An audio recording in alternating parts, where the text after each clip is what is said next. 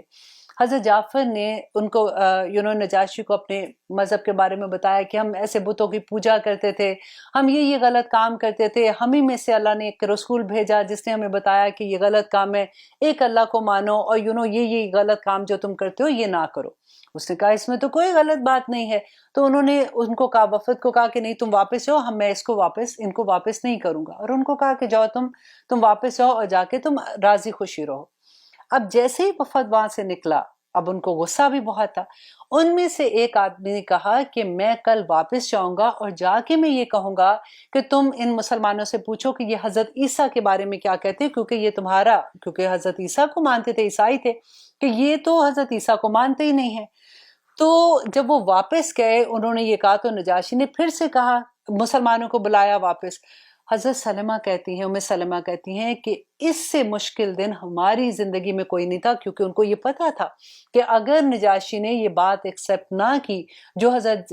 جعفر ان کو بتائیں گے، تو پھر اگر مسلمانوں کو ان کے حوالے کر دیا تو مسلمانوں کے ساتھ کیا سلوک ہوگا۔ کہتے ہیں کہ ہمارے پہ اتنا وہ مشکل وقت تھا کہ جس وقت ہم نجاشی کے دربار میں تھے، حضرت جعفر نے پھر سورت مریم کی آیا وہاں پہ پڑھی تھی، جس پہ ہم یہ والی پڑھ رہے ہیں نا، کہ اللہ سبحانہ تعالیٰ کہتے ہیں کہ وَإِذَا سَمِعُوا مَا أُنزِلَ إِلَى الرَّسُولِ تَرَىٰ أَعْيُنَهُمْ تَفِيضُ مِنَ الدَّمْ، کہ ان کی آنکھیں بہہ جاتی ہیں آنسوں سے۔ تو حضرت جو سورہ مریم کی جب آیا کی تلاوت کی تھی، تو وہ سن کے جو نجاشی ہے اور جو جتنے پادری کہتے ہیں اتنا رونے لگے کہ جو ان کی داڑھی تھی نا وہ بھی ان کے آنسوں سے تر ہو گئی تھی۔ اور پھر وہاں پہ انہوں نے کہا کہ حضرت عیسیٰ کے بارے میں جب ان سے پوچھا اور انہوں نے بتایا، تو کہتے ہیں نجاشی نے زمین پہ ہاتھ مارا اور ایک تنکا اٹھایا، اور انہوں نے کہا کہ خدا کی قسم جو کچھ بھی یہ کہہ رہے ہیں، نہ ایک حصہ ادھر نہ ایک حصہ ادھر حضرت عیسیٰ ہیں، یہ بالکل ٹھیک کہہ رہے ہیں۔ اور انہوں نے ان کے سارے تحفے تحائف واپس کر دیے، اور پھر ان کو کہا کہ تم واپس جاؤ، یہ واپس میں تمہارے ساتھ نہیں بھیجوں گا، اور ان کو کہا کہ تم ہنسی خوشی رہو، اور وہاں پہ وہ پھر ٹھیک طرح سے رہنا شروع ہو گئے۔ اب یہاں پہ دیکھیے آگے آتا ہے یقولون، وہ کہتے ہیں، کس نے کہا تھا؟ اب اس کے بارے میں میں آپ کو بتاتی ہوں۔ وہ یقولون، وہ کہتے ہیں ربنا، اے ہمارے رب، آمنا، ہم ایمان لائے، فاکتبنا، پس لکھ دے ہمیں مع شاہدین، گواہیاں دینے والوں میں۔ اور یہ کس نے کہا تھا؟ کہ حضرت جعفر، کہ میں نے آپ کو بتایا نا کس طرح سے نجاشی کے پاس گئے تھے اور کہا تھا، پھر ان کو کہا کہ تم ہنسی خوشی رہو۔ اب جو حضرت جعفر رضی اللہ عنہ ہے، یہ جنگ خیبر جب ہوئی تھی، اور فتح خیبر بلکہ جب ہوئی تھی، یہ ہوئی تھی 7 ہجری میں۔ اب دیکھیے یہ واقعہ ہم پہلے جو پڑھا، یہ 590 کا پڑھا تھا نا، اور 13 سال مسلمان مکہ میں تھے، اس کے بعد 10 سال مدینہ میں تھے نا، تو 7 ہجری یہ 15 سال بنتے ہیں کہ نبی صلی اللہ علیہ وسلم نے جب فتح خیبر کیا تھا، تو حضرت جعفر ایک وفد کے ساتھ، جو ادھر سے نجاشی نے ان کے ساتھ بھیجا تھا، تو آ کے نبی صلی اللہ علیہ وسلم کے پاس اسلام قبول کیا تھا۔ تو اس وقت نبی صلی اللہ علیہ وسلم نے ان کو سورہ یاسین کی تلاوت کر کے سنائی تھی۔ تو اس وقت کہتے ہیں کہ ان کی آنکھوں سے آنسو جاری ہو گئے، اور وہ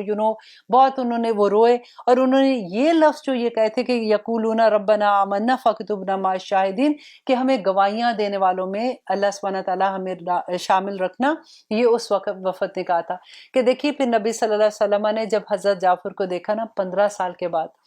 اور اتنی محبت ان سے کرتے تھے کہ انہوں نے ان کو گلے لگا کے کہتے کہ جعفر مجھے سمجھ نہیں آ رہی ہے کہ میں زیادہ خوش کس بات پہ ہوں، کہ میں خیبر کی فتح پہ خوش ہوں کہ میں تمہارے آنے پہ خوش ہوں۔ سبحان اللہ۔ اور اب دیکھیے یہاں پہ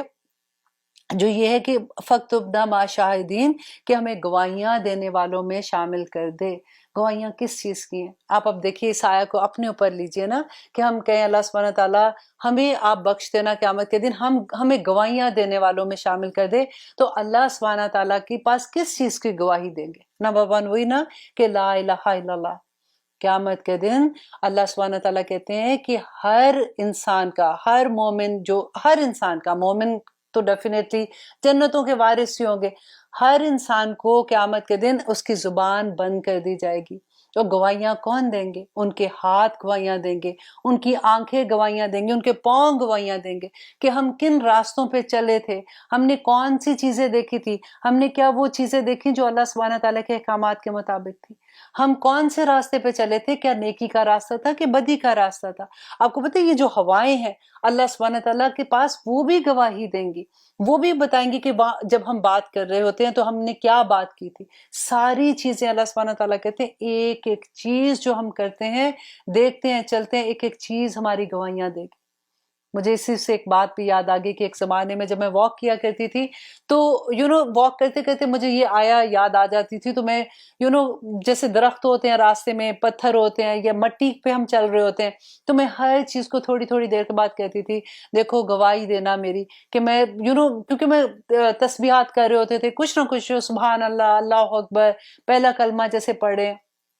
تو پڑھتے پڑھتے ہر تھوڑی دیر کے بعد میں کہتی تھی دیکھو گواہی دینا کہ میں یہ کر رہی تھی، دیکھو گواہی دینا میں یہ کر رہی تھی. تو بس یہی بات ہے کہ اللہ سبحانہ تعالیٰ ہمیں جب اس چیز کا احساس ہو جاتا ہے نا کہ یہ ساری چیزیں ہماری گواہیاں دیں گی، تو پھر ہمیں اس بات کا بھی احساس ہو جاتا ہے کہ ہم اپنے تمام جسم کے اعضاء کو اللہ کی رضا کے کاموں میں لگا دیں. آمین ثم آمین. دیکھیے یہ بہت بڑی بات ہے کہ ایک ایک چیز ہماری گواہیاں دے گا. اور کہتے ہیں کہ جب یہ گواہی دیں گے، یہ بولیں گے نا، تو انسان کہے گا ان کو کہ تم کیوں بول رہے ہو میرے اگینسٹ. تو وہ یہ کہیں گے کہ جیسے، کیونکہ دیکھیں زبان ہے نا، بولتی تو زبان ہے. اب زبان کیا ہے؟ گوشت کا ٹکڑا ہے. اب یہ گوشت کا ٹکڑے کو بھی تو اللہ نے بولنے کی طاقت دی ہے نا. اسی طرح سے ہماری آنکھ کو، ہمارے پاؤں کو، ہمارے ہاتھ کو اللہ سبحانہ تعالیٰ ہر چیز کو یہ زبان، یہ آواز، یہ اس دن دے دیں گے تاکہ وہ اس دن یہ بولیں گے کہ اس بندے نے یہ نیک کام کیے تھے،